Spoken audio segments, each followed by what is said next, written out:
Nouveau numéro du Journal de bord, Jean-Marie Le Pen, bonjour. Bonjour. Et avec moi pour vous interroger, Marie Derbez, bonjour Marie. Bonjour. Bonjour. On commence donc par Oussama Ben Laden qui a été tué. Est-ce qu'il y a, Jean-Marie Le Pen, matière à triompher? Écoutez, c'est une opération de com tellement grossière que je pense qu'elle ne trompe que quelques Américains sensibles.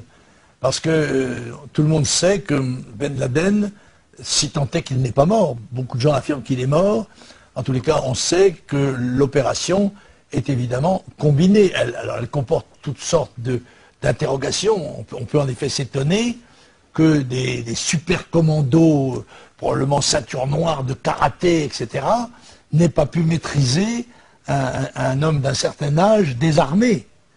Si c'était des policiers français qui avaient arrêté un gangster dans ces conditions-là, ils seraient inculpés et probablement en prison.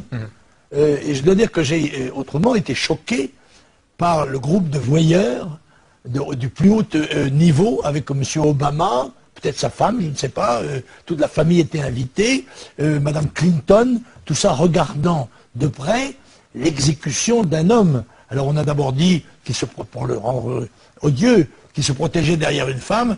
Là je crois qu'ils auraient pu charger un peu la mule, ils pouvaient se protéger avec une petite fille handicapée par exemple. Ça aurait été encore meilleur, n'est-ce pas, pour la cuisine. Tout ça me pue au nez. Voilà, je dis très sincèrement, je trouve ça choquant. Voilà. Et en plus, la mise en mer, tout ça est tellement grotesque, mirobolant. De toute évidence, on ne voulait pas montrer Ben Laden, ou ce qui est prétendu tel, ni son corps, ni son cadavre. L'idée qu'une balle dans la tête, il était tellement défiguré que tout ça, c'est du bidon. Je le dis très clairement, je pense que c'est bidon tout cela. C'est une opération de com assez odieuse, je dois le dire, bien que je n'ai aucune sympathie pour le terrorisme, mais enfin bref, je vais en parler sur un autre sujet. Alors l'UMP, le PS, le MoDem qui sont opposés catégoriquement à la peine de mort en France, que le Front National propose précisément pour les terroristes et les assassins d'enfants, se sont ouvertement réjouis de cette exécution. Oui, cette hypocrisie est insupportable. Parce que ces gens, nous sommes pour la peine de mort, pour les criminels, n'est-ce pas? Mais quand ils ont été jugés, alors je constate qu'on a exécuté Ben Laden sans jugement, alors qu'on aurait pu l'arrêter, le traduire devant des tribunaux, enfin que sais-je encore. Bon, alors que l'opération était faite illégalement dans un pays étranger, enfin bref tout ça. Mais il est évident que tous les partisans, les adversaires de la peine de mort, sont dans une situation grotesque. Ils me rappellent le titre de Rouge, le journal de Krivine, qui titrait « Non à la peine de mort, sauf pour Le Pen ». Et avant de passer la parole à Marie, je crois que vous vouliez revenir sur la Libye également. Oui, écoutez, la Libye, la guerre continue. C'est une guerre qui est faite au gouvernement légal, qui est celui de M. Kadhafi, de la Libye. Une guerre qui est faite par le groupe de contact qui prétend maintenant financer les rebelles islamistes de Benghazi avec de l'argent confisqué à l'État libyen. Mais ce sont des meurtres de gangsters, ça. C'est le gangstérisme en costume cravate. Je trouve ça scandaleux que l'on continue à bombarder. Alors j'ajoute que quand on sait que ces bombes tuent des civils, je sais par témoignage direct qu'ils ont bombardé un hôpital à 200 km au sud de Tripoli. Bon, on tue des militaires et on tue des civils.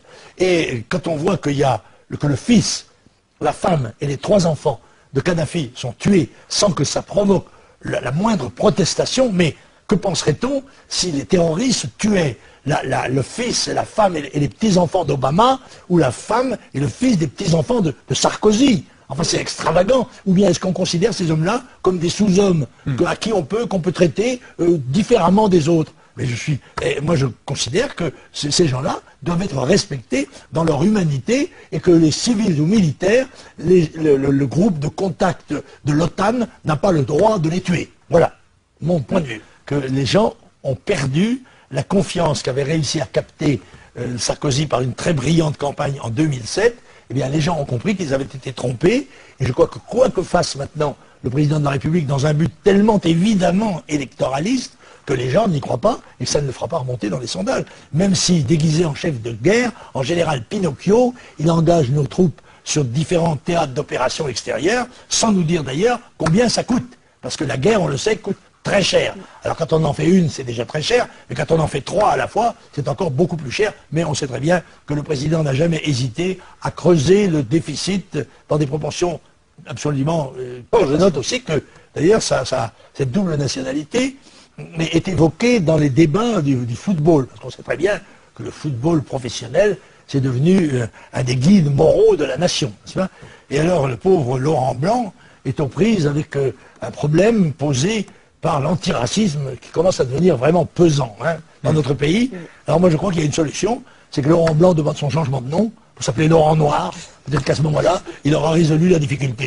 Et toujours pour parler donc, des élections présidentielles, Olivier Besancenot vient d'annoncer que lui ne se représentait pas. Et en revanche, contrairement à Chevènement qui repart dans la course. Eh bien, Besancenot est un homme sage. Il a acquis de l'expérience en distribuant les lettres. C'est à Neuilly, je crois qu'il était quand même. Il avait quand même un poste. C'était pas dans le 9-3. Il distribuait le courrier. C'était à Neuilly. Eh bien, il se retire. Je ne sais pas qui va le remplacer. Une dame, je crois, une demoiselle. C'est pas grave. Quant à Chevènement, eh bien, voilà une bonne nouvelle. Il manquait en effet dans la panoplie des innombrables candidats socialistes. Le Parti socialiste, c'est comme l'armée mexicaine. Il a de moins en moins d'électeurs, mais il a de plus en plus de candidats. Très bien, on se retrouve donc la semaine prochaine. Merci Jean-Marie Le Pen. Au revoir. Au revoir.